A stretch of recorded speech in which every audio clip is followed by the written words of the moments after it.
ഷോപ്പിൽ കളിക്കുമ്പോൾ മിക്കപേരും ഷോ ആയി കളിക്കും. സ്പിൻ, സ്ലൈഡ്, കുഷിനി ഷോട്ട് എല്ലാം കാണിക്കാൻ വേണ്ടി. പക്ഷേ ഫൈറ്റ് ജയിക്കുന്നത് ആ ഫാൻസി ഷോട്ടുകളല്ല. ജയിപ്പിക്കുന്നത് സിമ്പിൾ മൂവുകളാണ്. അതിലൊന്നാണ് ജമ്പ് ആൻഡ് ഫെയർ. ഇതാണ് ഞാൻ ഈ വീഡിയോയിൽ കാണിക്കുന്നത്. പലരും ഇതിനെ അവഗണിക്കുന്നു, പക്ഷേ സത്യത്തിൽ ഇത് വർക്കാകുന്നൊരു ടാക്ടിക്കാണ്. നീ ജമ്പ് ചെയ്യുമ്പോൾ എനിമിയുടെ ടെസക് പൂർണ്ണമായി തെറ്റിക്കും. അവരുടെ ക്രോസ് ഫെയർ നിന്റെ മൂവിനെ പിന്തുടരാൻ കഴിയില്ല. നീ ലാൻഡ് ചെയ്യുമ്പോഴേക്കും ഷോട്ട് കൃത്യമായി അടിച്ചിരിക്കും. ഇത് നോക്കൂ. ഇവിടെ എനിമി നേരെ വന്നു, ഞാൻ ജമ്പ് ചെയ്തു, പ്രീം ചെയ്തു.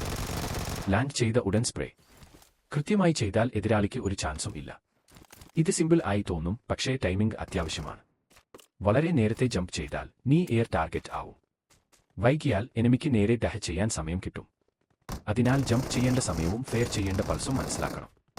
ഇത് ബൂട്ട് ക്യാമ്പ്, പോച്ചിങ്കി, വെയർഹൌസ് പോലുള്ള ക്ലോസ് ടു മിഡ് റേഞ്ച് ഫൈറ്റുകളിൽ പരമാവധി വർക്കാകും.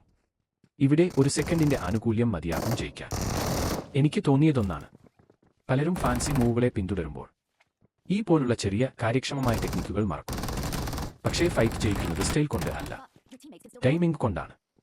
നീ എപ്പോൾ നീങ്ങണം, എപ്പോൾ ഷോട്ട് എടുക്കണം, അത് മനസ്സിലാക്കുന്നവനാണ് സ്മാർട്ട് പ്ലെയർ. ഇപ്പോൾ നോക്കൂ. ഇതാ രണ്ടാമത്തെ ഉദാഹരണം. ഇവിടെ എനിമി മറ്റേ കോണിൽ നിന്ന് പുഷ് ചെയ്തു. അതേ ടെക്നിക്ക് തന്നെ ജമ്പ് ചെയ്തു, ഫെയർ ചെയ്തു. കൃത്യമായി ലാൻഡ് ചെയ്ത് എനിമിയെ താഴെ വീഴ്ത്തി. ഇത് തന്നെയാണ് ഈ മൂവിന്റെ ശക്തി. സിമ്പിൾ ആയാലും ശരിയായി ചെയ്താൽ അത്ഭുതം കാണിക്കും.